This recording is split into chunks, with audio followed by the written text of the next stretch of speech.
I just feel so bad because he never asked for it. Deborah Cable says her husband Michael has been through the ringer. So this is a picture of Michael from January at the VA. After a fall in November of last year seriously injured his spine, part of Michael's recovery included about 10 days at Colonial Heights Rehabilitation and Nursing Center. And about 5 days in, he said, "You need to get me out of here. I hate it here."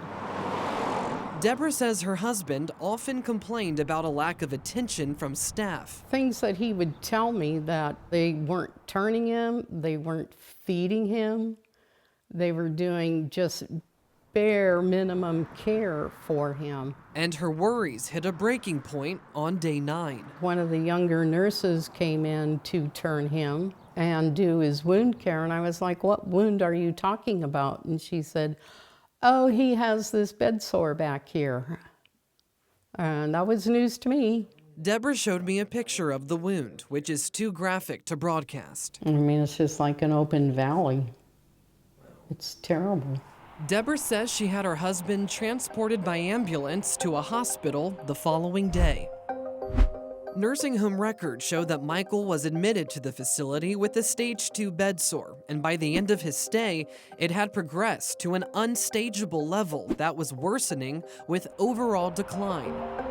A spokesperson for Colonial Heights declined to comment on our questions about Michael's care. But we do know through a state inspection that was initiated in late December after 18 employees there were arrested in an elder abuse investigation that the facility failed to provide care and services for pressure injuries. The report surveyed a sample of residents, not including Michael, and it states that staff failed to give residents prescribed treatments to prevent wounds and failed to reposition a resident every 2 hours. In fact, the report says that a nurse trained in wound care told investigators that she had not done treatments in a long time because she was pulled to other tasks due to staffing issues. Inspectors faulted the nursing home for failing to maintain adequate staffing, and the report even notes that when they were short-staffed, employees had a saying that went, "Keep them alive, off the floor, clean and dry." Where is all the money going?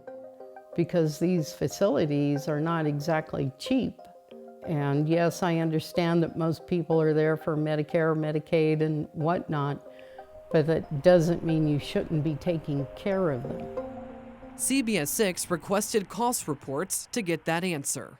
Nursing facilities have to submit these forms to state and federal regulators. Since the majority of their funding comes from Medicare and Medicaid, taxpayer dollars, these documents are supposed to show how the money is being spent. According to the Health Department, Colonial Heights is a for-profit facility owned by Virginia Care Holdco, LLC, and operated by Medical Facilities of America. It reported about $8 million in profits between 2020 and 2023, but last year, the provider claimed an $89,000 loss. However, experts who reviewed these records believe there's more to that story. This facility was highly profitable, but they don't show the profits at the nursing home. Ernest Tosh, a nursing home attorney and financial analyst, says that true profits can appear unclear due to something called related party transactions. That's when the facility does business with other companies, like a real estate company, that are all under common ownership, and those transactions appear as operating expenses on the cost reports. But recent research of the industry overall has suggested that expenses among interrelated parties could be inflated to mask profits. A 2023 report from the legislative branch that advises Congress on Medicaid said it was concerned about the potential for related party transactions to increase costs above what would be expected for an economically operated facility. Because you own the real estate company as well as the nursing home, you could overpay on rent.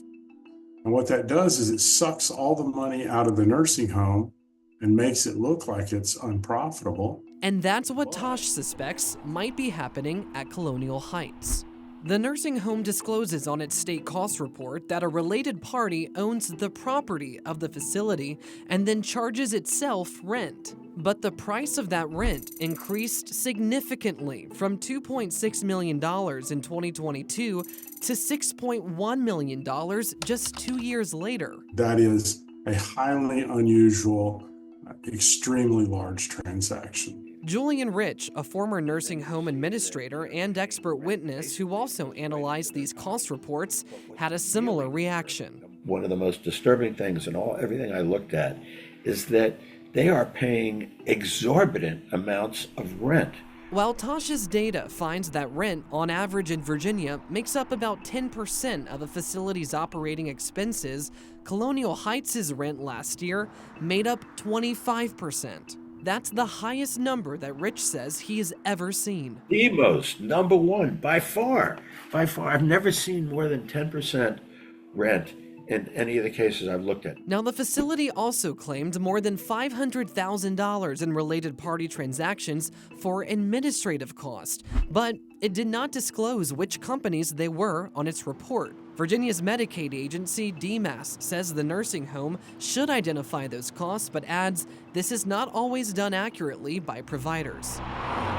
DMAS says it is now inquiring whether Colonial Heights paid management and consulting fees to its own companies, Innovative Healthcare Management and Medical Facilities of America. While DMAS says that Colonial Heights disputes that those companies are under common ownership, it says the facility has not provided sufficient documentation to prove it. On federal cost reports, the facility does not disclose any related transactions, including the millions it paid itself in rent. That is for sure a problem because according to CMS regulation on the federal cost report, you have to reveal all related party transactions. When we asked whether the facility believed its rent payments to related owners were reasonable, spokesperson Mindy Barnett said, "The rents are believed to be fair market value, and all governmental filings were submitted by qualified professionals who are not identified in any irregularities."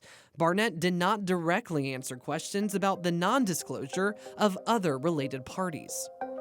Experts say it's important to analyze the finances because they tell you how much money is or isn't going towards direct care. For most nursing homes, Tosh says that labor is one of the biggest expenses. At Colonial Heights, he says the latest payroll data from 2024 shows the facility staffed registered nurses significantly below what the federal government proposed as the minimum standard to provide safe care. Tosh estimates it would have cost the nursing home an extra $2.7 million last year to bring staffing up to that level. The number one most expensive employee in a nursing home is registered nurses, RNs.